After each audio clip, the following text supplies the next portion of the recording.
What's up mga kaidolo? Kumusta po ang lahat? Ngayon po ay araw ng Huwebes dito sa gitna silangan. Ngayon po ay papakita ko paano magpa-party ang mga taga-Saudi. Ito po sa Saudi, ang tawag dito ay Istraha. Ito ay munting salo-salo lahat ng mga empleyado, pati mga manager, supervisor. Ayun, di na makapaghintay sa nating kabayan at sayaw na siya. Ayan, sige boss Birds, banatan mo. Ayan, at mukhang napagod na, sabi ko sa'yo eh.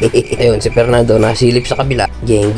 Ayan, at ako ililipat muna para mapakita ko sa inyo kung paano sila magsayaw. 1, 2, 3, 4, 5. Layo-layo na pala yung lakad ko. At tingnan ko, ayun, nandun na si Boss Bird. Anong ginagawa mo?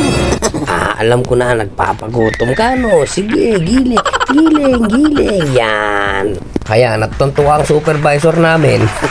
Mukhang nainganyo sa'yo, Boss Birds, at sinapa sa'yo. Alright! Yan na yung mga kaibigan nating Saudi. Tingnan nyo naman kung paano sila magsayaw. Alright. O, diba?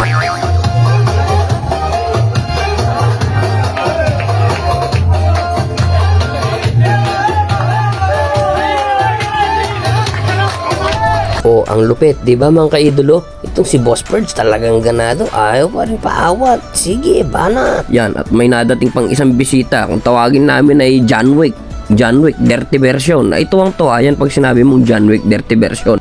Yan, ganyan sila magbatian. Nagyayakapan, naghahalikan. Kung bago ka dito sa Saudi, pagkakamalan mo sila mga alam mo na. Tingnan mo naman sumayaw. Alright. Itong isang kaibigan natin talagang ayaw paawat. Sige, Boss Bird, banat. Sige, yan kasi yung bad boy ng dance floor. Sige ba? Sayaw. Yun. Igiling mo first. Alright. Ayun, at mukhang napagod din.